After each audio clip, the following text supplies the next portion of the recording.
नमस्ते, स्वागत है आप सभी का ग्रेविटी ऑफ नॉलेज पर।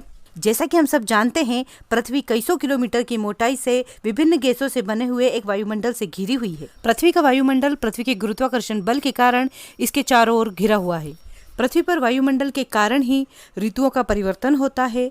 पृथ्वी का वायुमंडल पृथ्वी के लिए एक सुरक्षा कवच का भी काम करता है। इसके ऊपर एक डिटेल वीडियो बनाया गया है जिसकी लिंक आई बटन पे दी गई है, आप उसे चेकआउट कर सकते हैं। आज के वीडियो में हम बात करेंगे पृथ्वी के वायुमंडल की विभिन्न परतों के बारे में। पृथ्वी के वायुमंडल को 5 परतों में विभाजित किया गया है। सबसे निचली सतह को क्षोभ मंडल यानी ट्रोपोस्फेयर कहते हैं। उसके बाद समताप मंडल यानी स्ट्रेटोस्फेयर है। उसके बाद मेसोस्फेयर, फिर थर्मोस्फेयर और एक्सोस्फेयर यानी बाह्यमंडल। पहला है क्षोभ मंडल, जिसे ट्रोपोस्फेयर भी कहते हैं। यह वायुमंडल की सबसे निचली परत है। क्षोभ मंडल में जल वाष्प और धूल के कणों की अधिकता होने के कारण ही वायुमंडल में गर्मी और ठंडी होने की जैसी मौसमी घटनाएं होती हैं। यह पृथ्वी का सबसे घना भाग है और पूरे वायुमंडल के द्रव्यमान का 80% हिस्सा इसी में मौजूद है। इक्वेटर पर इसकी ऊंचाई 18 किलोमीटर है, जो ध्रुवों पर घटकर सिर्फ 9 किलोमीटर रह जाती है। इसकी औसत ऊंचाई धरातल से 12 किलोमीटर है। इस मंडल का तापमान 15 डिग्री सेंटीग्रेड से लेकर -56 डिग्री सेंटीग्रेड तक होता है। वायुमंडल में प्रति 165 मीटर की ऊंचाई पर 1 डिग्री तापमान में कमी आती है और 1 किलोमीटर की ऊंचाई पर 6.5 डिग्री तापमान में कमी आती है। गर्मियों में क्षोभ मंडल की ऊंचाई बढ़ जाती है और सर्दियों में घट जाती है। अब बात करेंगे समताप मंडल यानी स्ट्रेटोस्फेयर की। पृथ्वी के वातावरण में नीचे से दूसरी लेयर को समताप मंडल कहते हैं। यह परत स्ट्रेटोस्फेयर के ऊपर की लेयर होती है।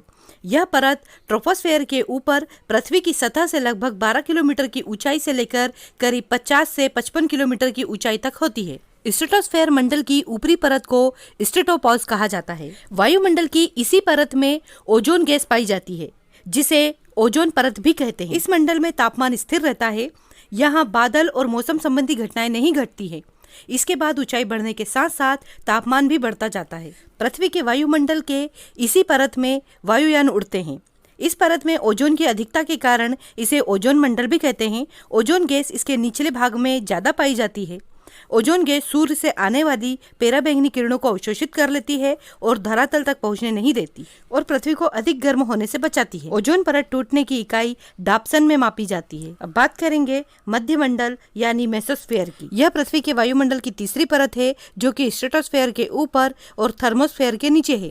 यह समुद्र तल से लगभग 50 किलोमीटर की ऊंचाई पर स्ट्रेटोपॉज से लेकर 80 से 85 किलोमीटर की ऊंचाई तक फैला है। यह स्थान पृथ्वी का सबसे ठंडा स्थान होता है। यहाँ का औसत तापमान -85 डिग्री सेंटीग्रेड के आसपास होता है। अंतरिक्ष से आने वाले उल्कापिंड इसी परत में आने के बाद जल जाते हैं। मेसोपॉज के ठीक नीचे हवा इतनी ठंडी होती है कि इस ऊंचाई पर बहुत कम जलवाष्प भी बर्फ के कणों में एकत्रित होकर मेसोस्फेरिक निशाचर बादलों में बदल जाते हैं। ये वायुमंडल में सबसे ऊंचे बादल होते हैं, जो कि सूर्यास्त के बाद और सूर्योदय से पहले दिखाई देते हैं। इसी कारण इन्हें निशाचर बादल कहते हैं। ये बादल जब सूर्य क्षितिज से लगभग 4 से 16 डिग्री नीचे होता है तब आसानी से दिखाई देते हैं। इस परत में जेट संचालित एयरक्राफ्ट और बलून्स नहीं उड़ सकते, क्योंकि इनके लिए यह परत बहुत ऊंची है और कक्षीय यानी ऑर्बिटल स्पेसक्राफ्ट के लिए बहुत नीची है।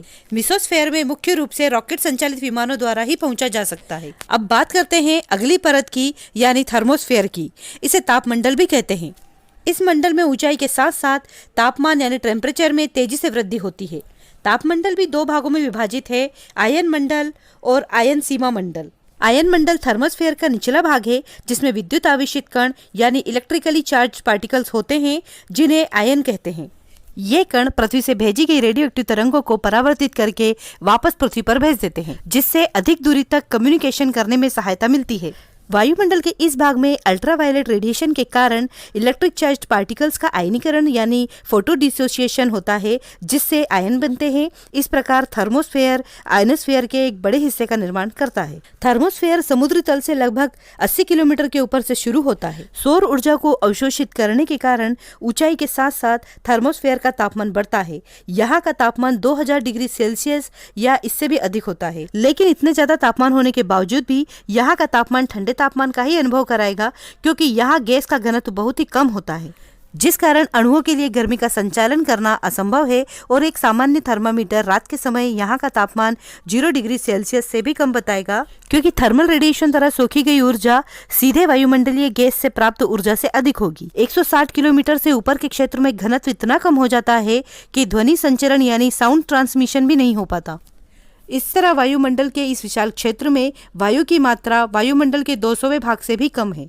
अंतर्राष्ट्रीय स्पेस स्टेशन थर्मोस्फेयर में 413 से 422 किलोमीटर की ऊंचाई पर पृथ्वी की दिन में 15 बार परिक्रमा करता है। चीनी तियांगोंग अंतरिक्ष स्टेशन 340 से 450 किलोमीटर के बीच पृथ्वी की परिक्रमा करता है। अब बात करते हैं पृथ्वी के वायुमंडल के 5वीं परत की, जिसे एक्सोस्फेयर यानी बाह्यमंडल भी कहते हैं। पृथ्वी के वायुमंडल की सबसे ऊपरी परत को एक्सोस्फेयर कहते हैं।